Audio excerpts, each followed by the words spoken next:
go right. So we'll see if a lot of things go right for either one of these players. You've got Colin Chilbert on your left, probably familiar with him because we covered him a lot yesterday. He was actually playing Burn in Standard. So this is a little bit ironic as he sits here at 2-1. There's a time spiral in the graveyard, and you see the fingers doing this? This is called counting. That's a scary place to be.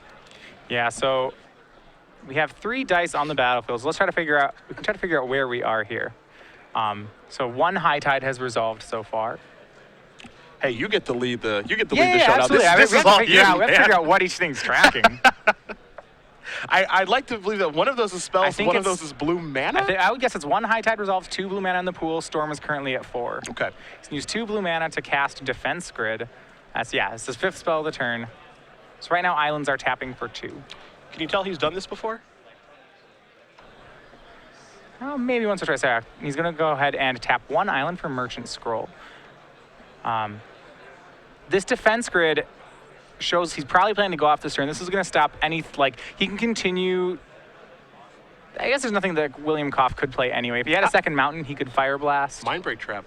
He could cast right. He could cast Mindbreak Trap. Well, with the Defense Grid out there, that's not a thing that can No, happen. he can't. And yeah, there are. He has 4. Okay, he has 4 on the board, Yeah. so absolutely could cast Mindbreak Trap.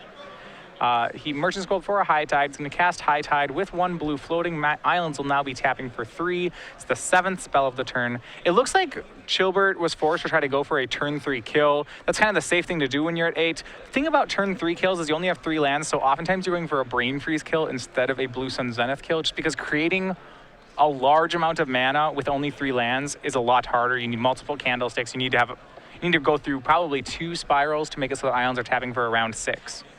Well, he does have multiple candlesticks, and because he's resolved 3 High Tides, each island taps for 3 blue.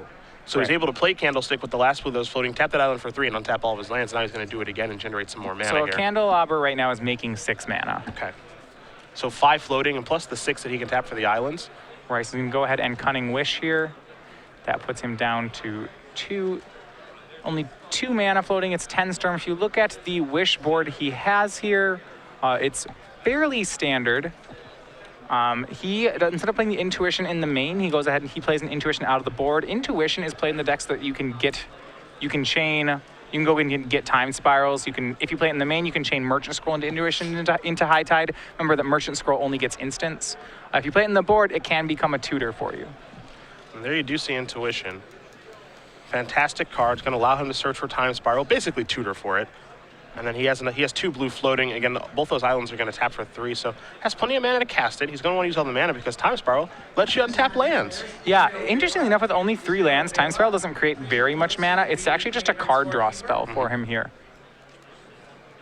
But now Time Spiral, this card was completely busted back in the day. Yeah, so now we're going to shuffle in some things here. You see, each player remove Time Spiral from the game. That's step 1. Each player shuffles his or her graveyard and hand into his or her library, then draw 7 cards. You can untap up to 6 lands. However, this is very safe here for Chilbert because there's a Defense Grid in play, so even if Koff did draw a Mindbreak Trap, it would not matter. Now, my question for you is there a way that Chilbert can brick here? I mean, absolutely. When you draw on 7, you can brick in this situation. He doesn't have any card draw in play. He could draw all counter spells and lands, and you would absolutely brick in this situation. Okay. It seems like it's something that's pretty rare to happen. It's unlikely, but when you're constrained on lands, mana is a priority here. You don't have, it's certainly not, you have to play a lot tighter than if you had, say, 5 or 6 lands in play. Well, if there's anyone that knows how to do it, it's our player on the left. Again, he has a Grand Prix top 4 with this deck. Let's not forget about that, along with an Open Series top 4 when we've been in Dallas before. So he's been doing this for a while. You've talked about some of the innovations that he's had for the deck. Sensei's Divining Top. Yeah, it's now a 2 of. It still fits the theme of the Ponders and Preordains in that it's a 1 mana cantrip. What's particularly nice about the card is it can let you can play it before a spiral, and it lets you basically cheat the 7 cards in it. You can look at 10 cards post-spiral, and it greatly decreases your chance of bricking. Okay. That's actually a pretty cool interaction. Also, it makes it so your deck's probably a little bit better against discard. Your deck's better against discard. There's some matchups where you just want to top deck a Time Spiral with 6 lands in play. It helps you there too. Of note, Colin has gone through all of his Cunning Wishes this game, so he's just playing with his deck at this point. I don't know whether he either has had to have found a Brain Freeze or a Blue Sun Zenith at one point. Before we joined the game, there were already 2 wishes resolved, so we'll see which spells those were. He'll start with a Preordain. post-time spiral. Going to use one of the 2 blue mana that was floating. You see him add to his spells count, so 13. The number that he's looking for Storm for Brain Freeze? Well, there are 7 cards in Koff's hand, 2 cards in play, so that would stand to a reason that there are 51 cards in Koff's deck, so he's going to have to storm up to 17. Up to 14 now. No mana floating out. Ooh, couple merchant scrolls. Yep, he has some merchant scrolls, so if the Brain Freeze has already been wished for, then he's all set. Going to put 2 cards back here. Again, remember, those islands, they will tap for 3 blue apiece as 2 High Tides have been cast. Yeah, I don't know whether if he can go for Brain Freeze, it's pretty easy to get it from here. And actually, it looks like he hadn't made his land drop yet for the turn, so that's a huge amount of mana. That basically changes everything, I would assume. That's way more It's mana. a lot of mana. You might see a play like Turnabout untapping artifacts here. Ugh. That seems very scary. Okay, the Blue Sun was wished for. You see that going through his deck. I don't believe he has the Brain Freeze in his deck. I don't think he has any wishes left, so he's going to have to generate 54 mana, which is possible. You make it sound so easy. Well, you're probably going to have to spiral again if you want to do that. So right now he has high Turnabout. It is more mana to untap your Candelabras than it is to untap your lands in this situation. Again, so those are going to tap for 3. Yeah, the question is whether or not he can afford to scroll for a High Tide before he goes for these candlesticks. Step 1 will be a preordain. When I say afford to, what I mean is he still needs to have enough card draw accessible. So it might be that he needs to have the Merchant Scroll for Blue Sun Zenith, and he's going to see whether or not he can preordain into a High Tide before using the candlesticks. If he can, it certainly will mean a lot more cards. There's a High Tide. That seems like it's pretty big right now. Looks like he was able to find one. So now Island's tapped for 4. He has 1 mana floating, so he's going to have to use one of these candles shortly. Going to use a Ponder first. Yep, so he has no mana left in his pool. He has 4 mana available from that island. So his next move is going to have to be to untap his 4 lands with the first Candelabra. Going to shuffle the Ponder first here. So Mystery Card's going to be coming. And as you did mention, he's going to untap his 4. He's going to tap that island for 4 blue and use Candle to untap the 4 lands. Yeah. One thing you want to do is you want to use your Candelabras as late as possible while comboing off so that if you can find more High Tides, you get a chance to cast. You want to maximize how much your lands are tapping for, because if every High Tide that resolves, Candelabra creates more mana. So right now, this Candelabra is basically making 12. It took him from 4 to 16. Gotcha. So now he's going to add 8. So now he's going to add 16 blue, and then he's going to use 4 of that. Yep. So down to 12 and untap the 4 28. lands. Okay. Make it 26. This is a Merchant Scroll. Yeah, down to 26. Yeah. So at this point, he probably wants to find Blue Sun and Blue Sun himself for some number. I mean, my guess is that he, if possible, would like to not time spiral again. Now, I don't know. Let's see. Let's look with the numbers he has. He actually has a second Turnabout in here, which he could find. So if he leaves up 10 mana, that should be safe to find just about anything there. So he's Blue Suns for a very large amount. He's got no mana floating right now. That's the important part here, as he draws a boatload of cards. And let's not forget Blue Sun Zenith. Part of the text on that card, it is basically a stroke of genius, but it gets shuffled back in. Right. So he went from 4. So he actually never made that final tap. So he had, at the end, 26 mana available. He didn't tap 8 of it, so it looks like he drew 15 off that Blue Sun Zenith. Okay. The reason you leave up, leaving up 8 mana is enough mana to Turnabout, untapping your artifacts, and then untap your lands. Gotcha. So 3 blue floating. Now a High Tide has been cast. Here's a Brainstorm. He'll go down to 2 blue mana floating. More spells have been cast here. You see the Storm count. 6, 12, 18 plus 4. That's 22 Storm. That's a lot. Storm doesn't matter at this point. He doesn't have any more wishes. He doesn't have the Brain Freeze in his deck. He's tracking Storm because it's a good habit. A good habit. Sure. But we're going for a Blue Sun kill. So again, there have been 4 High Tides cast. So that means that each island taps for 5? Correct. Okay. Going to cast the Merchant Scroll now with 0 mana floating. Might be going as Merchant Scroll searches for an instant, so Turnabout? Yeah, Turnabout's an instant. It's his best mana maker. He can no longer scroll he cannot scroll for Intuition to find Time Spiral because 2 spirals are already exiled. Okay. So now, that line is gone. In this situation, because he has no mana floating and his island taps for 5, Turnabout probably on lands now, right? Instead of artifacts? Or he's going to get a Blue Sun. Yeah, okay. he's going to go ahead and get Blue Sun. Yeah, you'd have to do it on lands, which is unfortunate. He doesn't seem too concerned about it at the moment. Yeah, he willingly searched for a Blue Sun Zenith. All right, so it looks like he has the third Candelabra in his hand. So that's the remaining 5 mana, and there's 4 floating, play Candelabra, untap 4 lands. That's 20 mana available. And that's actually, yeah, for tapping for 5, using 1 to cast Ponder. So he's got 4 mana floating. He's going to shuffle here with the Ponder. This is just all about mana generation. Now that he has the Blue Sun in his hand, if he can find a turnabout, that's going to be lethal. That's enough mana to complete the Blue Sun. And ideally, he would not like to cast Time Spiral again, because you can brick when you cast Time Spiral. Oh, absolutely you can. Again, I feel like it's something that seems like it's kind of rare with this deck, but it can happen. Yeah, I mean, you'd rather have the guaranteed win. And it looks like he has not found the turnabout. I do not know if he's found a Time Spiral either. But he has found Blue Sun, so it's fine. He's going to have to draw more cards on his own. What this means is he'll probably have to... he may have to cast another Time Spiral. If he taps all his lands -6. I see he's going to check his sideboard here just to make sure that he wants to know all of his options here, which I think is really smart. Especially when you're playing a deck this complicated. Yeah, you could either draw maximum cards -6 to get Time Spiral. You could draw maximum cards -8 if you want to try to find that turnabout. Depending on how many cards are in his deck, one of those two is just like a mathematically, like you have to crunch the numbers as to which one's more likely. They're both pretty high probability, to be honest. He did actually bring a Time Spiral from the back of his hand to the forefront. I think the situation here is that he just doesn't want to cast Time Spiral. Yeah, you don't want to cast Time Spiral, but you want to have the option to if you have to. Okay. So he has 4 mana floating, so he has the up to 19 mana, so he can, if he wants to make sure that he can cast Spiral, he can draw 10 cards here. Gotcha. So as you mentioned, 19 -3 is 16. I can go ahead and use an Intuition here. Now it's possible he has, I don't believe he can have 3 scrolls left. He may have 3, he can have like Brainstorm, Scroll, you know, just like 3 cantrips. That might not be so bad. There's Brainstorm. Yeah, and he's got some High Tides left in there. I don't think he would like to do that. Ponder.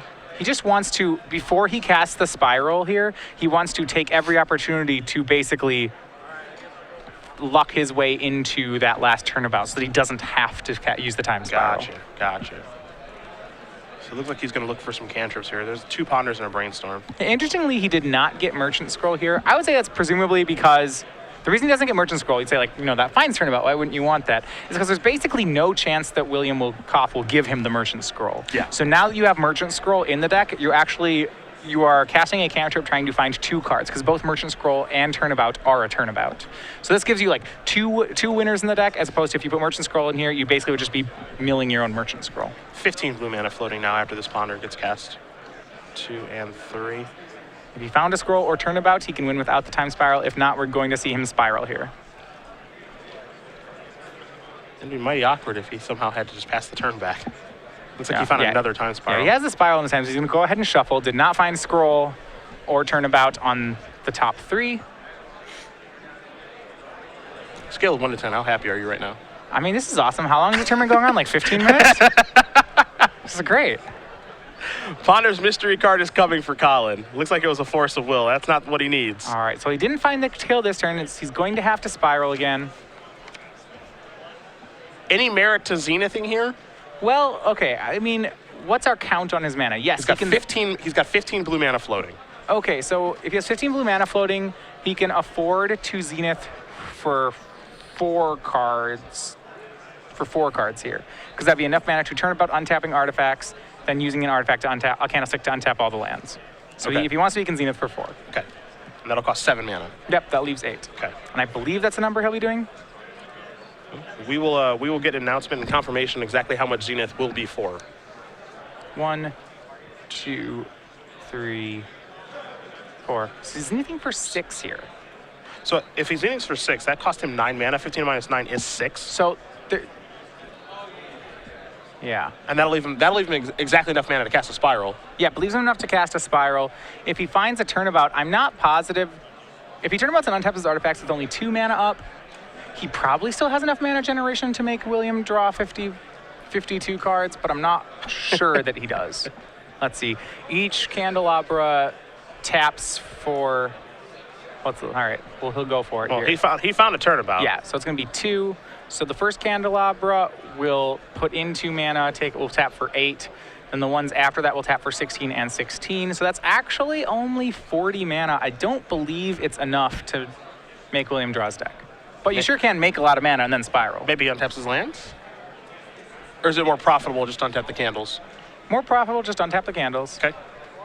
Again, Because 2 blue mana floating. Because if you draw a High Tide in your next 6, then you would like to cast it before using the remainder of your Candelabras. Gosh, it looks like he might be going back to a High Tide right now as he goes through his hand. Yep, he will cast a High Tide. Casting as many High Tides as he can. So if he had another High Tide, I'm wondering if it's lethal now. Hold on. So a High Tide, if he has another one, that will be lethal then. He's going to untap these. Yep, so right now Islands are tapping for 6. Yep. So he has 24. Each of these now taps for 20. So he can get 20 mana, 40 mana. Untap those again. So that's, yeah. So that's 24. 24. Has 26 floating mana. 26 floating. But he hasn't even used these blues yet, and those each tap for 6. Yeah, so it is up to 50. But 50's not enough. 50's only 47. Only drawing 47 cards. You need to make him draw more. You must punish him. Now, if he has another High Tide in his hand, that's not enough. It's real close. Looks like he might go cast Merchant Scroll. All right. All right, so down to 24 mana. I'm kind of Matthias' calculator right here. I don't think you need me, though. Well, he's going to get Blue Sun. He may just, I'm not sure he can kill him with this Blue Sun, though. So many cards left in his deck. Doesn't look like a ton. Maybe around 20 or so. Unless there's something left in the deck that I didn't catch when he was going through it. Well, we'll see what X is here. Again, he's got 24 blue mana floating And he's right looking now. for something. Yeah, he definitely is. It's going to be for 12. So that is with 9 blue floating. Yeah, so that's his whole deck. His deck is just Blue Sun Zenith. So he has 12 floating. There's Okay, a High Tide. he wanted to find the last High Tide before spiraling. Which that's pretty reasonable.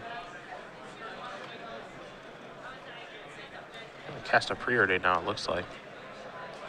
To take the Zenith to his grip. Yeah, I'm not sure what the purpose of that is. So he's got 8 mana Other floating than now. it's cool that he has no deck. I love it. He's got Turnabout. Oh, he has an... There you go. Okay, so what happened is with the Cunning Wishes, he has 3 in the yard. His first Cunning Wish found the Turnabout in his wish board. Oh, well, there you so go. he has 3 of them in the deck. Okay, so he plays 2 main, 1 board. This is definitely then enough mana to mill for the whole deck. So again, each one of these islands is going to tap for 6. And then he has to use, so 6 times 4 is 24, minus 4. Yeah, so I mean, each iteration of this is plus 20 mana. Yeah, I mean, he's shortcutting here. If he could have untapped, he's untapping all his artifacts. Yep. This is more than enough mana then to cause Koff to draw his whole deck. So you see 20, 40, basically 60. Right. And how about this? Blue Sun targeting Koff for 60. For the extra style points, Chilbert has no library in play. Colin Chilbert with High Tide, with Matthias, I would say, calling that one and having a blast. Does win this match over Burn, 2-0. Colin Chilbert going to move on to 3-1 with his favorite Legacy deck, and it is an absolute blast to watch him play it because he knows what he's doing every step of the way. Absolutely. Well executed there. As to whether or not, there's a question whether or not he could get enough mana at every point. He played the whole combo with Time Spiral in hand, but as is often the case when you're maximizing the deck, you don't end up having to cast the Time Spiral. Colin was able to do that to get the win. Yeah, that's the interesting part about the High Tide deck is, if you have played the deck a ton, you understand exactly all the different ways you have to go off and what cards are important, what cards aren't important. What am I brainstorming for? What am I pondering for? One card that he didn't even cast during that entire thing that I think of when I think of a High Tide deck is the card Meditate. Right, so he's on 0 Meditate in the whole 75. And that's something that I think is becoming somewhat standard in the deck. That's a little surprising, right? I mean, for people at home who, are familiar with High Tide, but they think of it as a Meditate deck like I do, is there a reason that people have moved away from that card? Well, the card, Time Spiral is such a powerful drawer that what's becoming more important is, we see the inclusion of like 3 Fluster Storms in the main now. Being able to fight with these faster decks or these more disruptive decks and win the counter war is becoming more important than raw quantity of cards. You're becoming more of a 2-card combo deck of cast High Tide, cast Time Spiral, and as a result, drawing extra cards doesn't really matter. And it turns out if you're playing correctly enough, you don't actually need the draw 4. You can leverage cards like Fetch Lands, Ponder, Preordain, Brainstorm, and Sensei Divining Top to combo without the Meditate.